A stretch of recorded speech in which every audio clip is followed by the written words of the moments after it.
Hi, this is Chatboxing. I'm Sean, and I'm going to talk in this video about the upcoming fight with Danny Garcia, Keith Thurman, and I'm also going to talk about David Haye, Tony Bellew as well. I've got Sean with me again. How are you, Sean? Everything all right?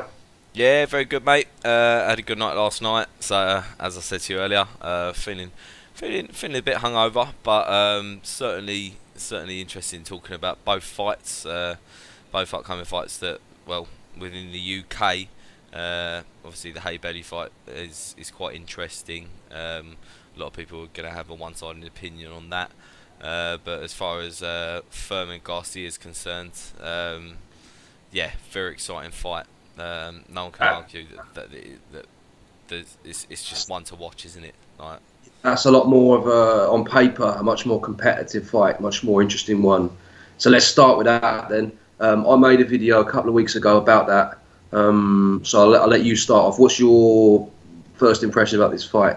What do you think of the kind of strengths and weaknesses for both of them in this fight? yeah, well, I did watch your video. I agree with a lot of things you said. My personal opinion is the fact that, well, I'll start with Thurman being, in my eyes, a bigger fella from what I can see.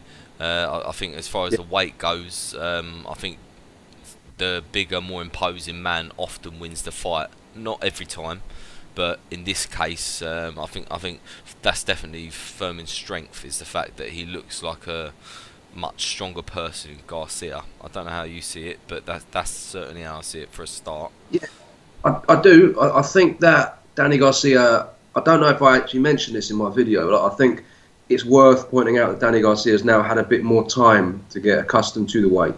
And probably they've gone about that the right way, because he did get criticised, didn't he? For it was the first fight against, was it Paulie Malignaggi? I think, and then after that it was Robert Guerrero. Both of them, like, small guys, come up from, light welterweight. In the case of Paulie Malignaggi, lightweight, I think, for Robert Guerrero.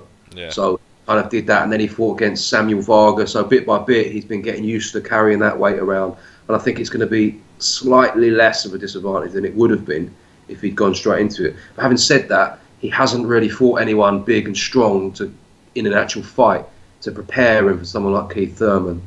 So I don't know. I think he's himself got more accustomed to the weight, but potentially it could be a bit of a shock fighting someone that big and strong and powerful like Keith Thurman. Yeah, exactly. I mean, like, look, Paulie Malignaggi, I mean, he at times has expert boxing analysis, and at times, to be fair, I totally disagree with everything he says. I kind of like him sometimes, I kind of don't. On a world level, I've never really appreciated Malignaggi, because whenever he stepped up to fight someone big, he's always lost, as far as I'm concerned. But aside from that point, yeah, like Guerrero, I mean, look, past his prime when Garcia beat him, wasn't he? Yeah. So, and same with Keith Thurman. Like, And he was never really that good at welterweight anyway, to be honest. Yeah. And Keith Thurman had already convincingly beaten the shit out of him before anyway. Yeah. So yeah, I'll move on anyway, and this is what I'm most interested in about the fight. So we've got Thurman, who I see as the better boxer, the more calculated boxer. I think he's got a better jab. I think he's just got a better all-round boxing game than Garcia's got. Question that I want to ask about the fight is, can Garcia use any sort of boxing ability to outbox Thurman? Personally, I think no. From what I've seen from Garcia, the thing about both of the fighters, I'll actually say, is that they don't lose. They both find a way to win the fight. But from what I've seen from Thurman, he's a more well-rounded fighter, and Garcia, I don't know. I personally see holes in his game, and I think that he can possibly get exposed in this fight, quite badly, possibly. But I still think it's going to be competitive, even despite that comment. I think it's going to be a close fight. Yeah, I think Danny Garcia will be competitive with anyone, really. He's tough. He's got decent skills, good timing, and he's obviously very well experienced.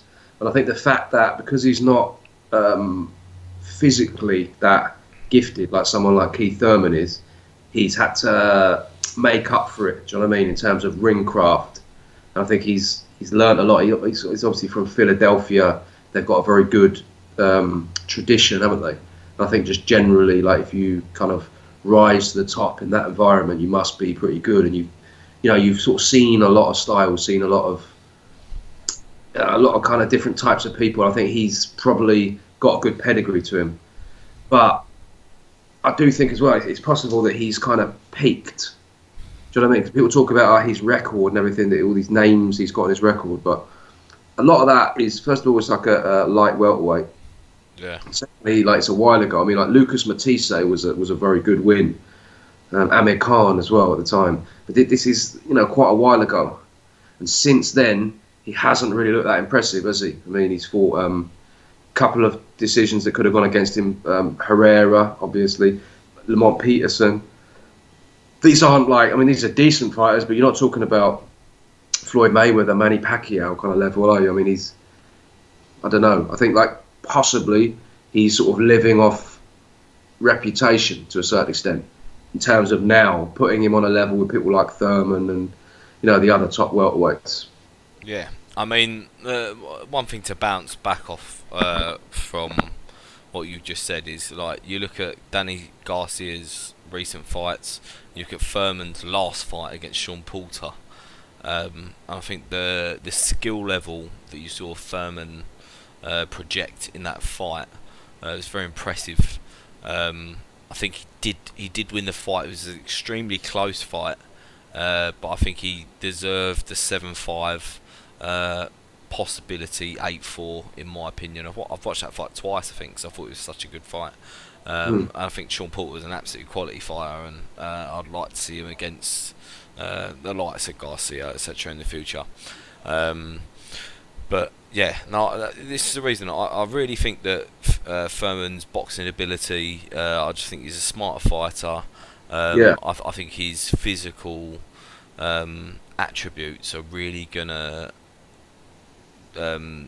just make the difference in this fight. Despite Garcia being a really good fighter, because he is. And look, we've got two unbeaten fighters coming in. It's a unification fight.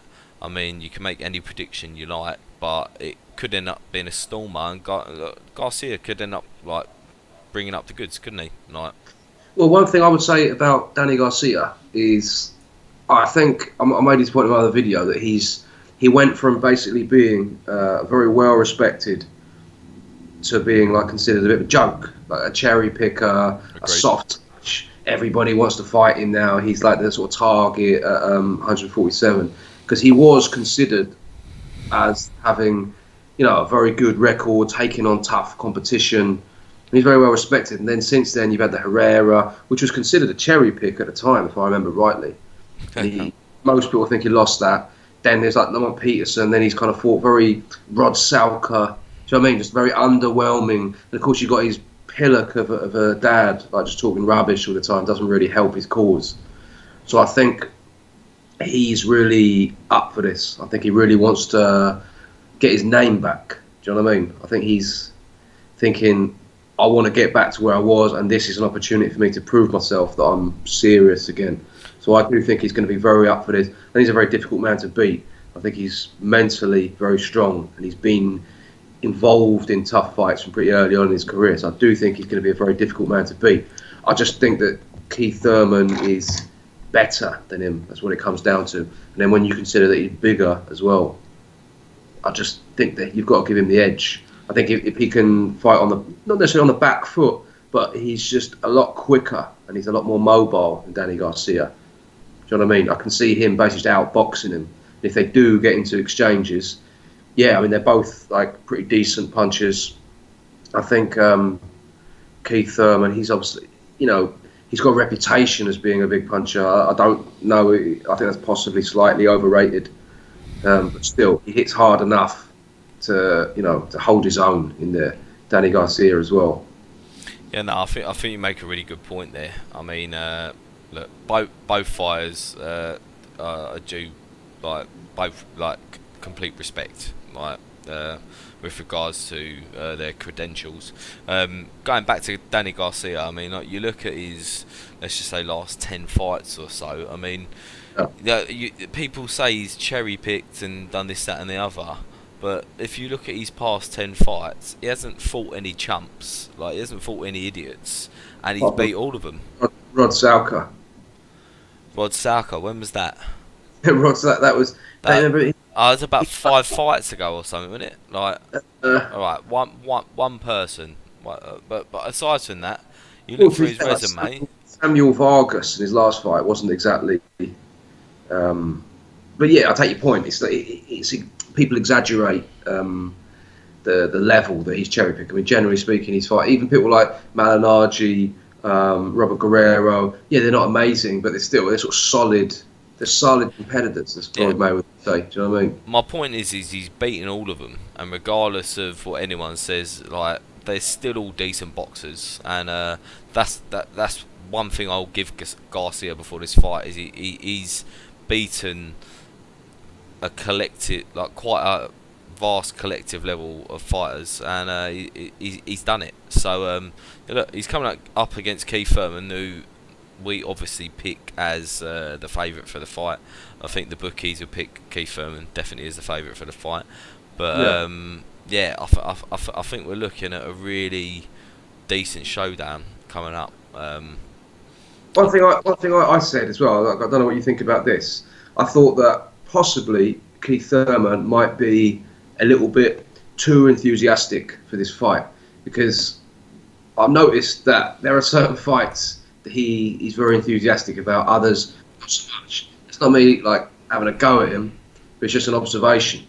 You know, there are certain fights that he's well up for. Danny Garcia, he's been very, very keen on this fight for a long time, and he's always Danny Garcia. He's coming up in weight. He sees him as a smaller man. Probably he sees him, I think, as someone that he can just blast out of there. Not blast out there in a few rounds, but someone that he can knock out, which is obviously. That's his thing, isn't it? KOs for life, one time. He hasn't knocked anyone out for a while. I think he'd quite like to do it here. So do you think, is there a possibility that he might get a bit carried away and sort of give Danny Garcia more of a chance in this fight than he should have by sort of staying in there and sort of trading with him too much? Well, the thing is, I had no idea to pose a few questions to you regarding this fight prior to the video. Thing is, like, do you see a KO in this fight necessarily? Like, if you were to bet your money on it, would you? I can see. I'll come back to your point after, but I want to ask you that first. Yeah, I can see it as a possibility, but no, I've got a feeling that it will go 12 rounds. I think that Danny Garcia is basically tough enough, and Keith Thurman at this level isn't like as hard a puncher as he might believe. So I think that it's definitely a possibility, but I don't think so. In terms of Danny Garcia stopping Keith Thurman, I don't think so. I don't think he's really shown that much power.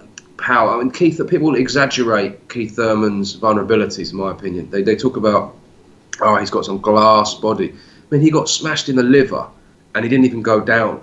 Sometimes you get hit and like you feel it, and people are now sort of talking as if he's just really vulnerable, and I don't see that at all. Yeah, he might not be like Carl Froch, do you know what I mean? But I think that it's very unlikely that Danny Garcia is going to stop him. I think it's going to be a 12-round fight. If anyone gets stopped, I think it'd be Danny Garcia, TKO, late rounds. But my prediction, I think 12 rounds UD for Thurman. That's how I see it going. Yeah, no, I totally agree. I think eight plus possibly KO for Thurman, or majority unanimous decision for Thurman. That's how I see it going. I did actually watch a IFL video very recently with Keith Thurman where he was talking about the fight, and mentally from what I see, he looks very strong. He looks very confident about the fight, and it's only solidified my opinion that he's going to win the fight, because I already thought he was going to win anyway, but the way he approached the interview, and I'm not saying you can judge fighters by interviews, etc., but I just think that he really does have the right mental mind frame to go into this fight and actually do the business. And it's gone from, in my eyes, 70-30 to Thurman, and it's possibly gone to 70-25. And a lot of people might disagree, and I completely agree with people that would disagree. But I feel supremely confident about Thurman winning this fight, despite Garcia managing to put it out of the bag, despite getting outboxed sometimes, and managed to knock people out whilst he's losing the fight. Yeah, Keith Thurman's a very intelligent fighter. Like, I think that's sort of underrated with him. But I think his him analysis. I mean, he can sort of convince you. I reckon, to be honest, if I saw an interview with him, basically claiming that he could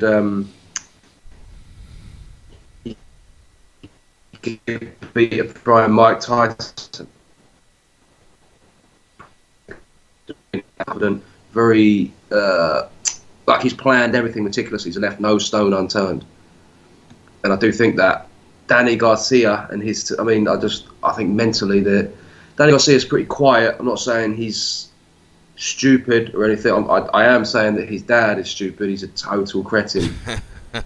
Danny Garcia, I say he's probably been around the block enough times to have a bit more wisdom than it comes across. But I do think definitely the sort of mental aspect of it, you've got to give a huge edge to Keith Thurman there. Okay, so I think we've gone through the fight pretty well. Right, I've got a really good question for you. So let's just say this doesn't go to a draw and there's a winner of this fight. I believe Khan's mandatory to fight Garcia. If I'm right or wrong, I don't know if you can confirm that. I think he is. Yeah, I think he is. But anyway, who does the winner fight? I mean, is there can you see a rematch happening? I can't. If Danny Garcia wins, possibly fight Amir Khan. I'd say Amir Khan. I can't see him wanting to fight Keith Thurman unless Kell Brook beats Errol Spence. That's another point I want to make. Yeah. In which case, I think Amir Khan will make a decision. Do I want to get knocked out by Kell Brook or Keith Thurman? I prefer to get knocked out by Keith Thurman. Yeah, he definitely would. Apart from that, I don't think Amir Khan's going to be particularly keen on that fight. The thing is, Amir Khan will earn more money off of fighting Kell Brook than he would fighting Keith Thurman. It's just his pride. It's his pride at stake, isn't it? Like he's totally proud and he's earned his millions, hasn't he? So he's got money, exactly. So he doesn't really need it. Do you know what I mean? He doesn't want to get. He doesn't want to lose to Kell Brook. That's basically what it comes down to, isn't it? He doesn't mind losing to Keith Thurman. He's not. Or he doesn't want to, but he'd prefer if given those two options. And he might do that in a way to sort of justify not taking that Kell Brook fight.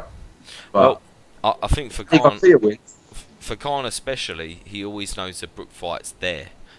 That even if he lost to whoever the fuck, like the Kell Brook fight's there because the English public are interested, and they'll both earn about 3-4 mil off the fight. Let's just say Khan will probably always get the better split because Brook's more keen on the fight. But I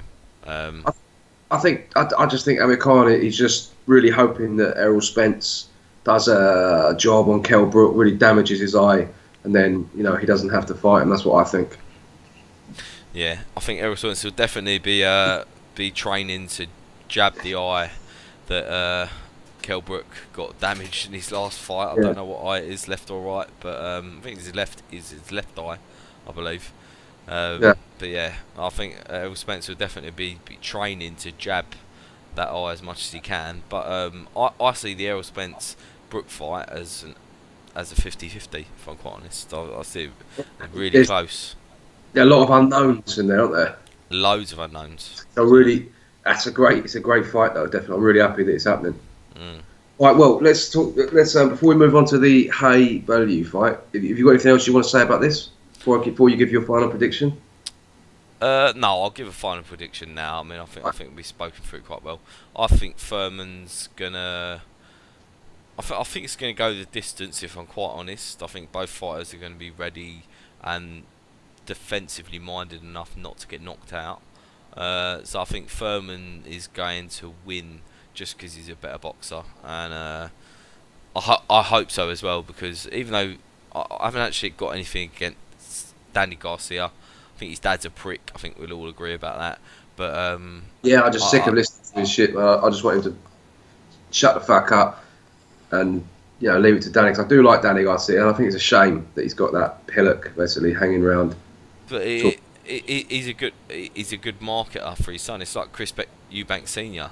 He's in my eyes, he's a Yeah, bit of an irritating character. But he's a lot. does he market his son and promote his son well? Yeah, he does. So maybe it's just a hate complex that they're using to essentially promote their fighter. Yeah, but I think like Chris Eubanks Senior, he's like a bit of a wind-up merchant, isn't he? Whereas Andrew, he's just a total moron. Div, yeah, no, he's a div. There's no kind of strategy there. You just give the bloke a camera and he just starts talking crap. Do you know what I mean? Yeah. And that's what I think that is. But yeah, it definitely makes you not want to see Danny Garcia win, doesn't it? It does me anyway. So your prediction for the fight, anyway. So I've given mine. I think Keith Thurman by unanimous decision. Yeah.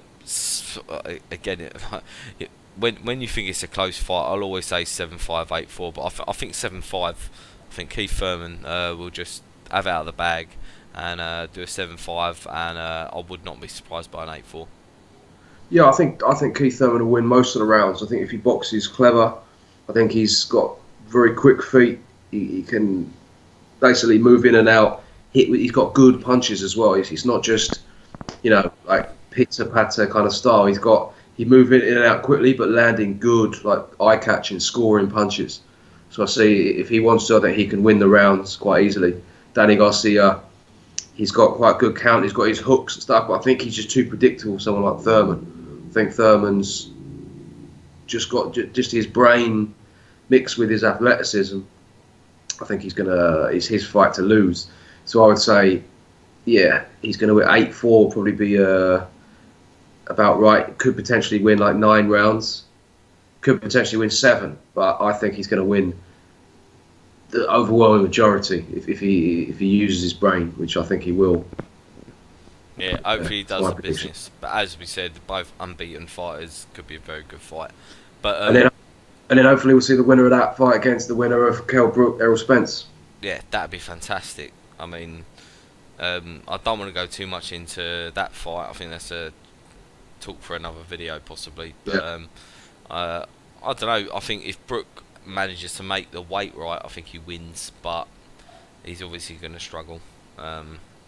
You know. Yeah, That. definitely. The only thing that I'm worried about is obviously the injury and the weight loss. So aside from that, I think I'd definitely favour him. I think Errol Spence is it's very good. He's good at what he does, but I just think he's been good at what he does against different types of people. Do you know what I mean? Yeah. I think like the way he fights is quite suited to being like sort of physically bigger and stronger and being able to basically bully people, push them back to the ropes and start unloading. I can't really see him being able to do that to Kell Brook. Do you know what I mean? If you can, then you can, but yeah, I don't know. I think it's just a different, not just a different level, but a different style. I think once he's fighting someone his own size, who's very skillful, but he's not just gonna like sort of buckle, who can actually hurt him. Then I think he's gonna need a different game plan. And from what I've seen, he hasn't really shown that so far. Not to say that he can't, but don't know. It is close, but I'm definitely favouring Kell Brook if everything goes right with the injury and all that kind of stuff. Yeah. Agreed. But yeah, well, let's move on to the Tony Bellew David Haye fight. Right, 'cause we're keen to talk about that. Right, so many things to say. Should I start it off? Yeah, get the ball rolling for this one. Right, so I've had a few views on it. So we've got David Haye, who's obviously the clear favourite. He's a bigger man, definitely has better boxing ability. He's sharper, he's got better movement, he's been in with better opposition. He's moved up a weight and proved that he can do it. They're the starting points in my eyes to start with, basically arguing the point that Haye's going to win the fight. One thing I would like to highlight as well,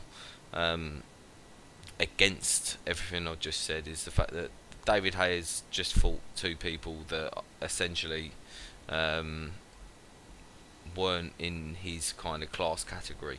So it's Mark Demori and then was it Gurnage or something like that? I can't remember the geezer's name. Cobra, as David Haye used to call him. I don't think that I would have got knocked out by the jab that Gurnage got hit by Haye with, and you know. To be honest, I mean, probably a similar kind of level to us, like those two. To be fair. Yeah, Mark Demori not so much. So I've heard from a few heavyweight boxers that he's no chump in sparring, but he just got rolled over by Haye, and that shows how good Haye is. Simple as that. Yeah, hit with the base. I mean, he's got hit with the heart. I mean, whatever you say about David Haye, he's got a punch on him, hasn't he? So if you get hit by David Haye, having fought a load of bouncers like from Australia, yeah, and you're going to think this is a new thing here. So I think that sort of level of experience, obviously, I'm not saying that Mark Demori was a great fighter by any means, but just the total lack of experience of that kind of level just was overwhelmed him at the time. Yeah, no, absolutely. I mean, that fight was all about David Haye getting back into the rankings, because I don't know what boxing organisation had Mark Demori ranked as ranked 10 or ranked 8 or something like that but it was a way of David Haye essentially establishing himself back in the game. But moving back in just to the Bellew Haye fight and looking into the facts and whatever, they're actually both the same size. Like they've got the same reach, but Haye is just a bigger geezer, and Bellew. I was actually talking about this with a mate earlier. Like they're basically the same height, same dimensions, same sort of body size. The only difference is David Haye is a sort of like a pumped up bodybuilder. Yeah. Do you know what I mean? So he might weigh more because he just sort of does a load of weights, drinks loads of protein shakes or whatever. Yeah. I hope that's all he does. But do you know what I mean? Tony Bellew is the same size in like normal life. If they were just like two normal people who didn't go to the gym or anything, they'd be the same. Bone structure, etc. Yeah. I mean, with Bellew, like he definitely isn't, like you said, as strong as Haye. He doesn't have the knockout power that Haye has whatsoever. And going into the fight, I mean, I don't know, like what chance do you really give Bellew? Like, I mean, Haye's beaten some quite decent heavyweight opposition, whereas Bellew's basically just going to be eating and going to the gym and hitting the protein shakes because he hasn't got to worry about weight. You know, like it's going to be a big payday for Bellew. He knows that. Like he probably didn't have a bigger fight other than Haye. You know, like I don't know. I don't really get it. Like, and the other options for him at cruiserweight aren't particularly enticing either, are they? It's the point I just made. Yeah, exactly. He's got some very, very good fighters in that division. I think the only chance I really give Tony Bellew is if David Haye is just a shadow of his former self, which he may well be, because the last fight that he was in was Derek Chisora, which was how many years ago was that? What, if David Haye, you're saying? Yeah. The last real fight he was in, you talking about? I mean, the last meaningful like fight that was actually like a challenge and that you could see if he was physically, you know, I mean, he's had like a shoulder surgery, so he says, a couple of times or at least once. Yeah. He's been in the game for a long time. He's probably been, you know, partying, staying up late, drinking, eating like what he wants to eat, etc., etc. I know he probably like works on his mirror muscles and all that kind of stuff, but I don't know if he's been living like the lifestyle of a fighter. I mean, I'm sure he hasn't. You know what I mean? So like Tony Bellew has been fighting against like top level competition, really decent like cruiserweights. Donis Stevenson, obviously at light heavyweight. Nathan Cleverly. You know, he's been fighting like at the top level. But so although he's not as good as David Haye potentially, we've got no idea what he's like. He's had like fought 2 rounds since he's been back. Yeah. The undefeated Cobra, boom, jab, and he's down. He's out. I mean, it was just what the fuck is that? Do you know what I mean? Yeah. Like we'd know more about him from watching him do 3 rounds on a heavy bag. You make good points, but even despite those points, look, you look at Tony Bellew at cruiserweight, and he's never looked in that great shape, has he? Like, don't get me wrong. No, but I like to say, I think I spoke to you privately about the Masterneck fight, or the Masterneck, I can't remember his name. He's a Polish geezer who he fought a while back, and I thought it was a total robbery. Like, I think Tony Bellew luckily won that fight, and look, he wouldn't be where he is today without that win. And look, he didn't look good at cruiserweight. He's never looked like he's been in fantastic shape like most boxers usually are. And at heavyweight, I'm not sure what he's going to look like. You know. Yeah, I mean, he's never going to be a sort of like a sort of Mr. Universe kind of character, is he? He doesn't have that sort of style, but he has at least shown that he can go 12 rounds and he can sort of fight at quite a fast pace. I just think stylistically, he's got no chance against David Haye. If David Haye is like how he used to be, he doesn't have like a reach advantage. He doesn't have he's not quick on his feet. I mean, all the people that have beaten David Haye, well, I say all the people he beat, like Cole Thompson, okay, just sort of gassed out then, didn't he? But when he lost to Vladimir Klitschko, and then he literally just had that reach advantage. He was tall. He could just take a little step back. He had obviously that like strong right hand behind it. I just think someone who's got those physical advantages over David Haye can beat him quite easily. He's very one-dimensional. If you don't have that, I think it's going to be quite difficult because Tony Bellew, I can't see him being able to keep David Haye off him. David Haye's going to kind of move around, and then when he gets the opportunity, he's going to jump in with that big right hand. I don't see Tony Bellew being able to do anything to take that away from him. So if you can't take that away from him, then what are you really going to do? I mean, you're not going to get in there and like Tony Bellew, I'm going to make it a real fight and he's going to buck. You know, I think he's deluded, mate. When has David Haye ever done that? I mean, say what you want about David Haye, but he's not the kind of person to just crumble when his back's against the wall. I mean, he's got a real fighting spirit. And if it gets tough, he'll tough it out. I don't know what Tony Bellew's talking about. Yeah. Once he gets hit, I mean, if he thinks that Adonis Stevenson hit him hard, then he's going to be in for a rude awakening when David Haye hits him. I just can't see him standing up to it. And again, it's not like he took that shot for Adonis Stevenson and he was like, come on, let's have it. No, he took that and then he was like, whoa, I don't really need this. And then he kind of backed off, didn't he? Yeah. So this idea that he's going to take it to David Haye and David Haye's going to back down, I don't see that at all. I see David Haye hitting him hard and him thinking, fuck, this is, I don't need this. And then David Haye's just going to take him out. But despite you saying that, I totally agree with everything you just said. But when you see Tony Bellew in interviews, he looks fucking game for the fight, doesn't he? He looks like he's ready. Yeah. He looks like he's ready to have a proper good row, and hopefully so. Hopefully he goes in, and hopefully David Haye doesn't chin him too early, and we do see a good brawl. I think that's what we're all looking to see. Bellew's definitely hyping the fight up more than Haye.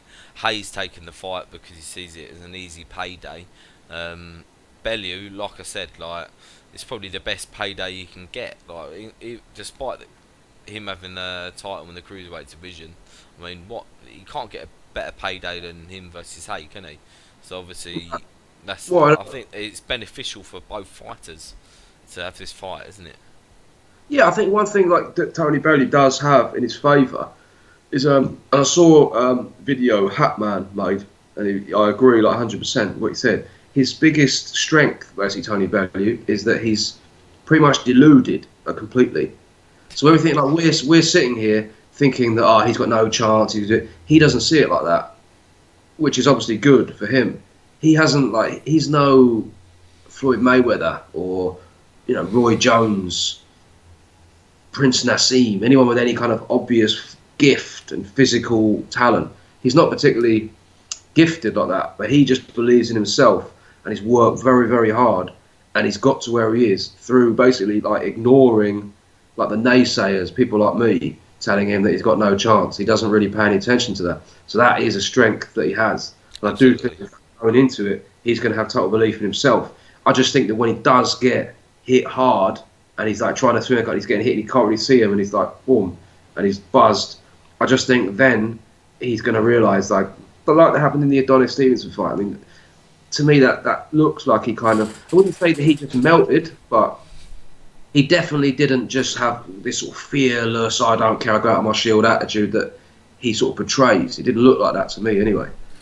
And I think, like, once it actually goes down, I think, yeah, he's going to realise, fucking hell, I'm in a real fight and I'm kind of outgunned.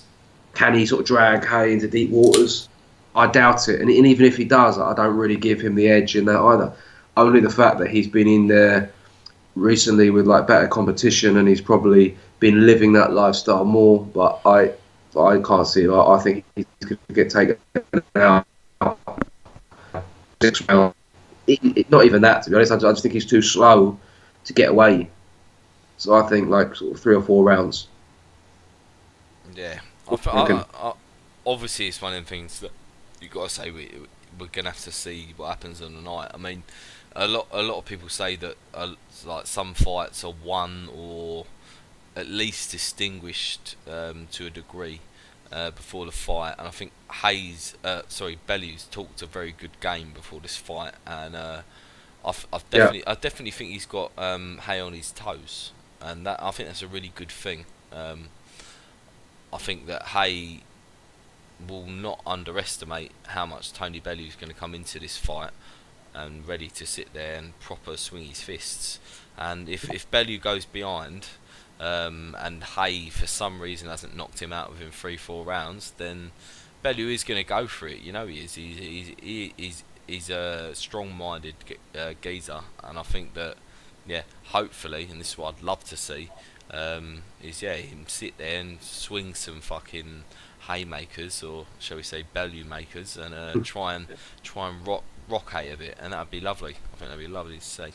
Yeah, or like target the shoulder, like try and really like rough him up if he really has like damaged his shoulder. Do you know what I mean? You think like with the right game plan, I just don't think he's got the attributes really to pull it off. Maybe I'm wrong, but. Do you know what he could do though? He could step on David Haye's broken little toe that he broke a few years ago, and that could disrupt his movement a bit. I think that's a game plan, because that's the reason he lost the Klitschko fight, wasn't it? Because he had a broken toe. That's the blueprint to beat David Haye, isn't it? Yeah. Take his toe out of the equation, then he's got no chance. Yeah, it will negate all his positives. Well, have you seen the advert for it on Sky Sports? I haven't. No. Fucking hell, it's ridiculous. He's got David Haye sort of doing his typical, like, we're going to knock you, you're going to get knocked unconscious. I can't remember exactly what he says, but typical sort of David Haye style, what he's saying. And then you've got Tony Bellew there, sort of going like, come on, like at the end of it, on the ring. I can't remember what he says, to be honest, but it's fucking embarrassing, mate. It looks ridiculous. Yeah. If you thought the fight was a bit of a joke, and you thought this is just a sort of, a load of bollocks, you thought let's make like a kind of piss take advert for it, that's what you would have come up with. To be honest, I do think the fight's a joke. If we're talking serious, I mean, I see it as a payday for both fighters. But look, in my eyes, Haye is knocking Bellew out, and anyone that's watched boxing and follows boxing knows the power that David Haye contains. The only time David Haye's been truly exposed, truly exposed, is by Vladimir Klitschko, because he had he's taller, he had a longer reach, and he had a better boxing game. Aside from that, look, they're both the same height. Bellew's essentially just putting on muscle. He's probably bench pressing in the gym and doing all sorts of shit to get bigger for the fight. But I think Haye is just gonna blow through him at some point, probably in round 3 or 4. I don't know. Yeah, the most interesting thing about the fight, I'm looking forward to the gloves are off more than the actual fight. You know what I mean? The press conference was good. I like the press conference. I said that from the start. Yeah. I quite like this sort of WWF style, like press conferences and like all that. I like all that. So that was for me the highlight of it. The gloves are off will be good. The actual fight itself, I'll watch it. Do you know what I mean? I'm certainly not going to pay for it. I won't pay for it. No, I agree. Yeah, definitely. it's a pretty underwhelming fight. Right, that's it. Well, we'll call it a day then. We've been on it for a while. Just give us your final prediction. You sound like 3 rounds. Final prediction. Look, I will say there's a very big possibility that Haye blows him out in round 3 or 4. But with Bellew's heart and his determination, maybe he'll get blown out in round 7 or 8. But for me, it's a Haye knockout at any point. Don't know when. Yeah, I can't see Tony Bellew going like past like 4 rounds. Honestly, I don't think he's got the chin. I don't think he's quick enough to avoid it. I don't think he's really going to be able to take David Haye out before then. I just think that he's pretty much a sitting duck for David Haye, to be honest. So yeah, I think I'd say like 4 rounds tops. I wouldn't be surprised. Yeah, 3 to me, 2. I wouldn't be surprised if he knocks him out in 2 rounds. Maybe not. Maybe it'll like kind of be a slightly cagey affair at first. Yeah. But 3 or 4 rounds definitely. Yeah. I mean, look, as a last note from me, I think Haye's going into this fight. He's definitely not going to be scared. And whether that's a good thing or a bad thing for him is another argument altogether. But I don't think that Haye is frightened of Bellew, but you certainly know behind closed doors that Bellew's definitely frightened of Haye's power, and it's as simple as that. Yeah, which could be a good thing for him. Do you know what I mean? We never know, but yeah, I think he's gonna. I wouldn't say fight scared, but I don't think he's gonna just sort of. I think that's what he needs to do. He needs to sort of close the distance and get in on the inside of David Haye. It's very risky though, and I can't really see him being quick enough or skillful enough really to do it. Oh, yeah, I'd say maybe David Haye just turns up. We say like a total shell of his former self, which is possible. If that is the case, then maybe Bellew beat the fuck out of him over like 8 rounds. Who knows? Third round KO, fourth tops. That's my final prediction. Yeah, fair enough. All right then, mate. Well, look, I think we've spoken well about it. Yeah. I'm pretty confident on a Haye victory. I'm hoping that Bellew gives him a good slap at some point. That would at least entertain me quite a bit. Will I be paying for the fight? No, I won't. Will I stream the fight? Yes, I will. Yeah, I think it's definitely a one-way affair, and I think that David Haye is going to knock him into next week at some point in the kind of about a third the way through the fight, maybe halfway through the fight. So yeah, that's my opinion. Cool, all right, mate. Well, we'll leave it there for today, then, shall we? Yeah, sounds good. Like we said, there's a few other fights coming up that are definitely worth talking about. Obviously, Joshua Klitschko is one to talk about. I'd love to obviously give an analysis now, and then maybe one towards the fight when we see a bit more press conferences, things like that. Aside from that, that's pretty much all from me today. So, unless you've got anything to add. No, I think that's it for today. We covered everything. So yeah, we'll talk about the Joshua Klitschko one. It'd be good to do like a one on that. We talk about it together. Yeah, definitely a really interesting fight to talk about. Difficult one to call that at the moment because it's do you know what I mean? You don't really know. Is Klitschko past it? Is Joshua ready? Do you know what I mean? But yeah, that's obviously the subject for another video. So yeah, we'll leave it there then for now then, mate. Cheers for coming on.